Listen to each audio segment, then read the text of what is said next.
ವೀಕ್ಷಕರೇ, ಯಾವುದೇ ಒಂದು ಕಾರಣಕ್ಕೂ ಸಹ ಶನಿವಾರ ದಿನದಂದು ಈ 3 ತಪ್ಪುಗಳನ್ನ ಮಾಡಲಿಕ್ಕೆ ಹೋಗಬೇಡಿ. ಅಕಸ್ಮಾತ್ ಆಗಿ ಈ 3 ತಪ್ಪು ನೀವೇನಾದರೂ ಶನಿವಾರ ದಿನದಂದು ಮಾಡಿದ್ರೆ, ಶನಿಯ ಒಂದು ನೇರವಾಗಿ ವಕ್ರ ದೃಷ್ಟಿ ಎಂಬುದು ನಿಮ್ಮ ಮೇಲೆ ಬಿದ್ದು, ನಿಮ್ಮ ಜೀವನ ಎಂಬುದು ಒಂದು ತರದ ನಿಜ ರೂಪದ ನರಕ ಎಂಬುದನ್ನು ಅನುಭವಿಸ್ತೀರಾ. ಆ 3 ತಪ್ಪು ಯಾವುದು ಅಂತಹ ಈ ವಿಡಿಯೋದಲ್ಲಿ ನಿಮಗೆ ತಿಳಿಸಿ ಕೊಡ್ತೀನಂತೆ. ಈ ವಿಡಿಯೋಗೆ ಒಂದು ಲೈಕ್ ಅನ್ನ ಮಾಡಿ ಮತ್ತು ಜೈ ಶನಿದೇವ್ ಅಂತ ಕಮೆಂಟ್ ಅನ್ನ ಮಾಡಿ.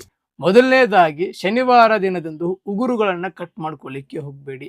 ಎರಡನೇದಾಗಿ, ಕೂದಲನ್ನ ಕಟ್ ಮಾಡಲಿಕ್ಕೆ ಹೋಗಬೇಡಿ. ಮೂರನೇದಾಗಿ, ಇಂಪಾರ್ಟೆಂಟ್ ಆಗಿ, ಅನಾವಶ್ಯಕವಾಗಿ ಯಾರೊಂದಿಗೂ ಸಹ ಜಗಳ ಎಂಬುದನ್ನ ಮಾಡಲಿಕ್ಕೆ ಹೋಗಬೇಡಿ. ಈ 3 ತಪ್ಪುಗಳನ್ನ ಯಾವುದೇ ಒಂದು ಕಾರಣಕ್ಕೂ ಸಹ ನೀವು ಶನಿವಾರ ದಿನದಂದು ಮಾಡಲಿಕ್ಕೆ ಹೋಗಬೇಡಿ. ಇದರಲ್ಲಿ ಯಾವುದಾದ್ರೂ ಒಂದು ತಪ್ಪು ಸಹ ನೀವು ಮಾಡಿದರೂ ಶನಿಯ ಒಂದು ವಕ್ರದೃಷ್ಟಿ ಎಂಬುದು ನಿಮ್ಮ ಮೇಲೆ ಬೀಳುತ್ತೆ. ಇಂಥದೇ ಇನ್ಫಾರ್ಮೇಶನ್ ಮಾಹಿತಿಗಾಗಿ ನಮ್ಮ ಪೇಜನ್ನು ಫಾಲೋ ಮಾಡ್ಕೊಳ್ಳಿ. ಇನ್ನೂ ನಿಮ್ಮ ಜೀವನದಲ್ಲಿ ಬೇರೆ ಏನಾದರೂ ಸಮಸ್ಯೆಗಳಿತ್ತಂದ್ರೆ ಈ ಕೆಳಕಂಡ ನಂಬರ್ಗೆ ಕರೆ ಮಾಡಿ. ಎಲ್ರಿಗೂ ಸಹ ಶುಭವಾಗಲಿ.